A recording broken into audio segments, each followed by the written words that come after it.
அனைவருக்கும் வணக்கம். இன்னைக்கு அரபிக் ஸ்டைல் பிரியாணி எப்படி செய்கிறேன்னு பார்க்கலாம். 1 கிலோ சிக்கன் 6 துண்டாக கட் பண்ணி எடுத்துருக்கேன். சின்ன சின்னதாக வேணாலும் கட் பண்ணி எடுத்துக்கலாம். மேலே கொஞ்சம் கீறி விடலாம். முதல்ல மசாலா அரைச்சிக்கலாம். 2 துண்டு பட்டை, 2 இலை, 2 டீஸ்பூன் மல்லி, சோம்பு 1 டீஸ்பூன், ஏலக்காய் கிராம்பு 6 ஏலக்காய், 7 கிராம்பு, சீரகம் 2 டீஸ்பூன், மிளகு 1 டீஸ்பூன், காஞ்ச எலுமிச்சை 1 உடைச்சிட்டு பாதி அளவு எடுத்துக்கிறேன். ரொம்ப சின்னதாக இருந்ததுன்னா அப்படியே சேர்த்துக்கலாம். காஞ்ச எலுமிச்சை இல்லைன்னா வெறும் எலுமிச்சை சாறு மட்டும் சேர்த்துக்கலாம். இது முதல்ல வறுத்து எடுத்துக்கலாம். மல்லி, சோம்பு, சீரகம், மிளகு, ஏலக்காய் கிராம்பு, பட்டை இலை.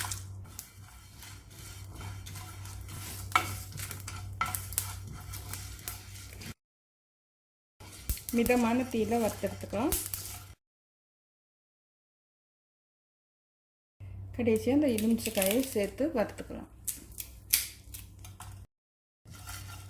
இறக்குற நேரத்தில் இந்த எலுமிச்சங்காயை சேர்த்து லேசாக வெதுப்பிட்டு எடுத்துக்கலாம். இப்போ தான் மிக்சியில் சேர்த்து நுணுக்கையில் சீக்கிரம் பொடியாகும். இப்போ அடுப்பு ஆஃப் பண்ணிடுறேன்.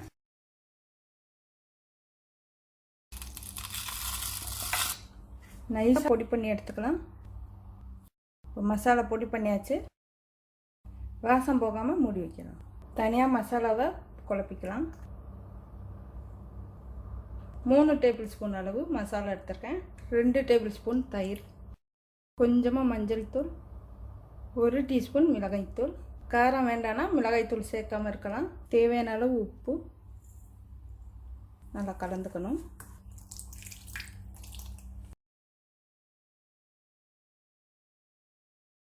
மசாலாவை சிக்கனில் சேர்த்து கலக்கலாம். சிக்கனில் சேர்த்து பரட்டி வைக்கணும்.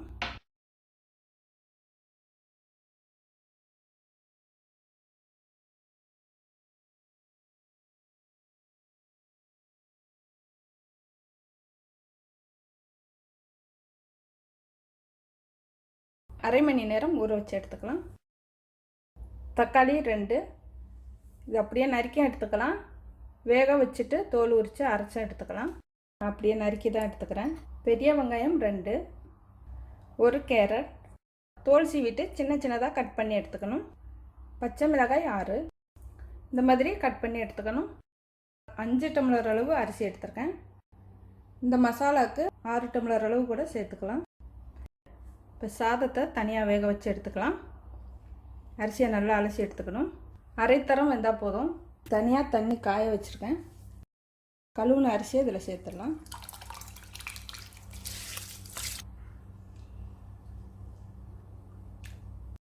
இது கூட 2-3 கிராம்பு, 2 ஏலக்காய், 1 பட்டை சேர்த்துக்கிறேன்.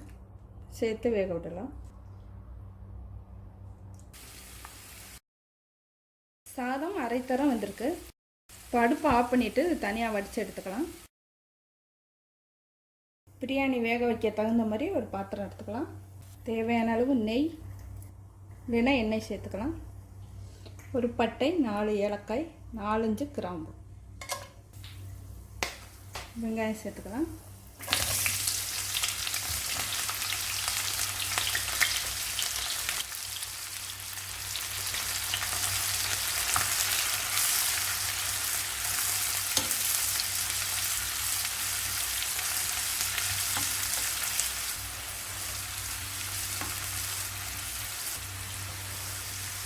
நல்லா வதங்கட்டும்.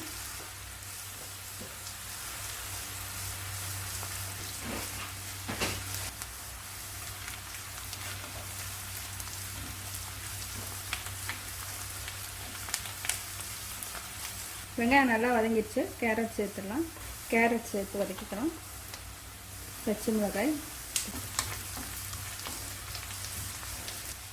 கேரட் சேர்த்து பச்சை வாசனை போக ஒரு அரை நிமிஷம் வதக்கிட்டு தக்காளி சேர்த்து வதக்கிடலாம். தக்காளி சேர்த்து வதக்கிக்கலாம்.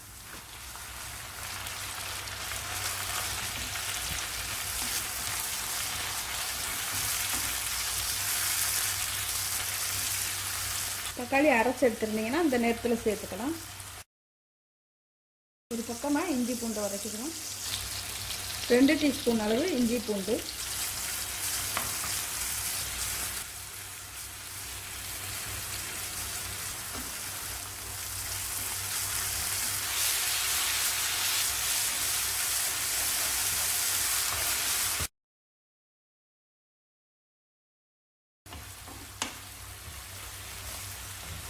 வெங்காயம் தக்காளி எல்லாம் நல்லா வதங்கிடுச்சு. இப்போ ஊற வச்சா சிக்கனை சேர்த்து வதக்கலாம்.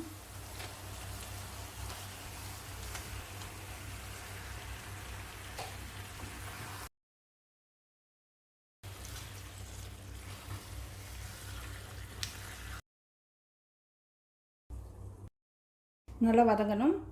ஒரு 3/4 தரம் சிக்கன் வெந்தால் போதும்.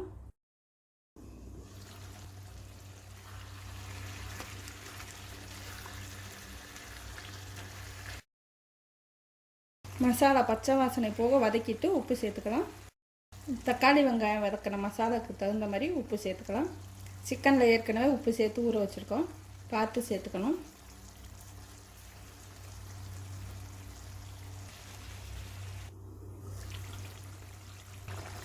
மசாலா சேர்த்து பச்சை வாசனை போக வதக்கிட்டு தண்ணி சேர்த்துடணும். 1.5 டம்ளர் அளவு தண்ணி சேர்த்துக்கலாம். சேர்த்து கொதிக்க விடலாம். சோறை ரொம்ப வேக விட்டுட்டிங்கன்னா 1 டம்ளர் அளவு தண்ணி சேர்த்தா போதும். சிக்கன் ரொம்ப வெந்துடக்கூடாது. இதை எடுத்து தனியாக வேற சுடணும். 3/4 தரம் வெந்தால் போதும். நம்ம சுட்ட எடுக்கையில் ஒரு 1/4 தரம் வேக வச்சா போதும்.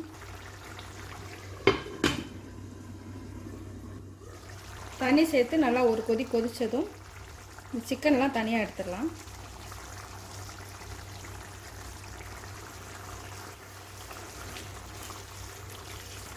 இப்போ வேக வச்ச சாதத்தை இதில் சேர்த்துடலாம்.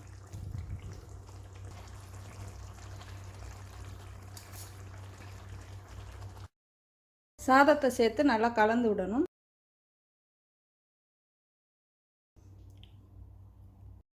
மிளகாயாக 2 எடுத்துக்கிறேன். இது வேணுன்னா சேர்த்துக்கலாம்.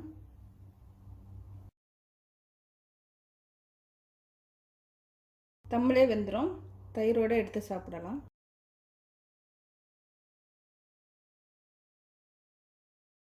ஒரு கிண்ணத்தில் கொஞ்சமாக நெய் எடுத்துருக்கேன். இப்போ தம்மில் வச்சிடலாம். கறி துண்டை தணலில் காட்டிட்டு இந்த நெய்யில் வச்சுட்டு இறுக்கமாக மூடிடணும். ஒரு 15லேருந்து 20 நிமிஷம் தம்மிலே வச்சிடலாம். இப்போ இந்த சிக்கனை லேசாக தோசைக்கல்லில் வச்சு சுட்டு எடுத்துக்கலாம். அவன்லேயும் சுட்டு எடுத்துக்கலாம். சிக்கன் ஊற வச்சனால இதில் மசாலாலாம் சேர்ந்துருக்கோம். இப்படியே சுட்டு எடுத்துக்கலாம். இல்லைன்னா நம்ம அரைச்ச மசாலா எல்லாம் மீதம் இருந்தால் அதில் சேர்த்து பிரட்டிட்டு சுட்டு எடுத்துக்கலாம். மீத மசாலா பொடி இருக்குது, அதில் சேர்த்துக்கிறேன்.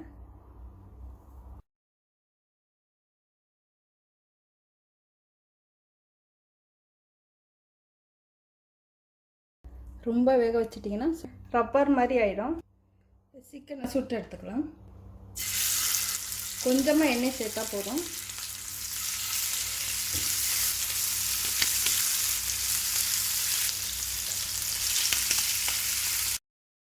லேசாக இந்த பக்கமும் சவக்கிற மாதிரி பரட்டி விட்டுட்டு எடுத்துடலாம்.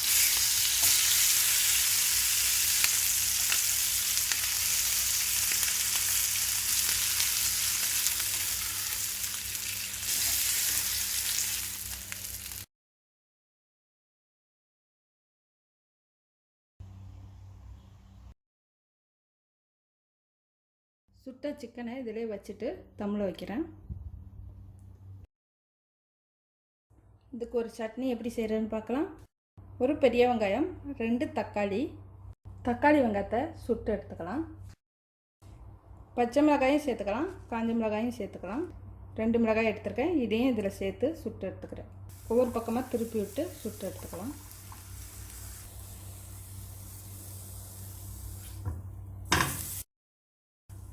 மிளகாயை சுட்டுட்டு முதல்ல எடுத்துடலாம். அது சீக்கிரம் கறியிடும்.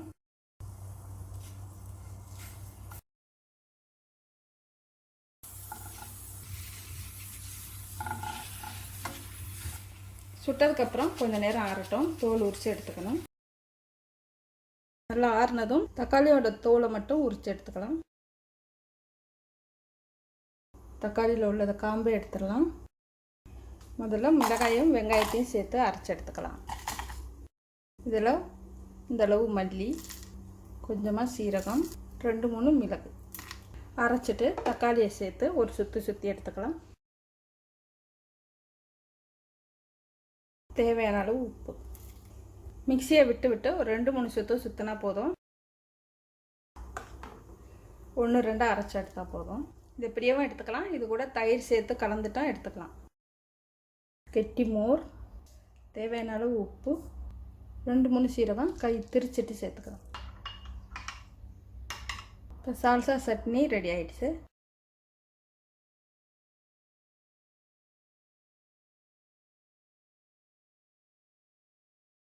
ஒரு 15 நிமிஷத்துக்கு மேலே ஆயிடுச்சு. அடுப்பு ஆஃப் பண்ணிடுறேன். சிக்கனை எல்லாம் தனியாக எடுத்துடலாம்.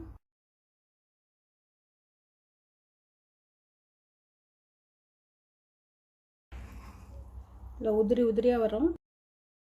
இந்த சோறு உதிரியாக கொஞ்சம் விரையாக தான் இருக்கணும்.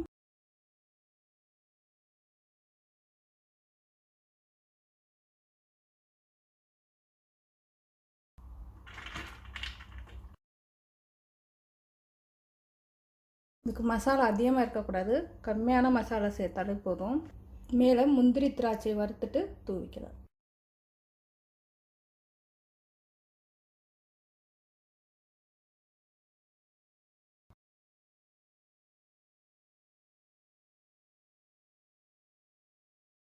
அரபிக் பிரியாணி ரெடி ஆயிடுச்சு. நன்றி, வணக்கம்.